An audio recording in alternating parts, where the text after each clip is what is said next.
σαν νέος Υπουργός, Έλληνας Υπουργός Αγροτικής Ανάπτυξης και Τροφίμων, να ζητήσω ότι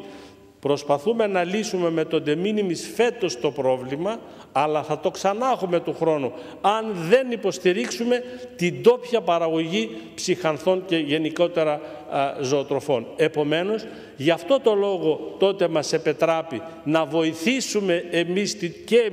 την ντόπια παραγωγή μέσω των προγραμμάτων, και αυτός είναι ο λόγος που δώσαμε τα 5 ευρώ κατά στρέμμα από φέτος μαζί με το πετρέλαιο σε όσους είναι καλλιεργητές ψυχανθών, που έχει γίνει πρώτη φορά, με παράλληλη ενίσχυση τόσο της καλλιέργειας ψυχανθών για ζωοτροφές αλλά και για όσπρια, γιατί όπως ξέρετε και πολλές από τις δικές μας τροφές είναι ψυχανθοί, τα όσπρια, δηλαδή φασόλια, ρεβίθια, φακές κλπ. Ενώ ταυτόχρονα ενισχύθηκαν με τον ίδιο τρόπο και όσοι κάνουν σποροπαραγωγή ψυχανθών στον τόπο μας. Έτσι ώστε αν του χρόνου το φθινόπωρο θέλουμε να ανεβάσουμε τις καλλιέργειες αυτές, και θα τις ανεβάσουμε, γιατί σας ανακοινώνω, όπως θα έχουμε την ευκαιρία να κάνουμε στην Επιτροπή Παραγωγής και Εμπορίου, γιατί μετά την πρόσφατη σύνοδο των Υπουργών Γεωργίας, όπου λίγο πολύ ολοκληρώνεται η πρόταση των Υπουργών μαζί με την πρόταση της Κομισιόν και την πρόταση που έκανε το Κοινοβούλιο, να αρχίσουν πλέον οι τριμερείς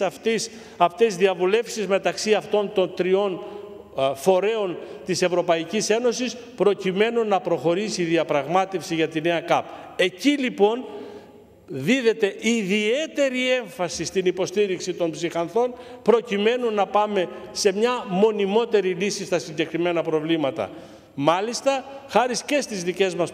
προσπάθειες, επετεύχθη, όπως θα σας ανακοινώσω στην Επιτροπή Παραγωγής και Εμπορίου, ότι από τη στιγμή που κάποιος κάνει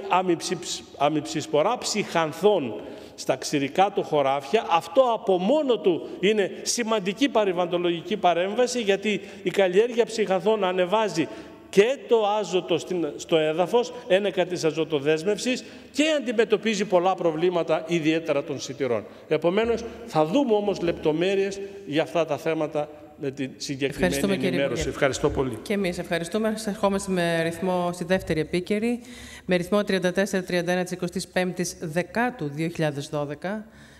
του βουλευτή Ηρακλείου του Πανελλήνιου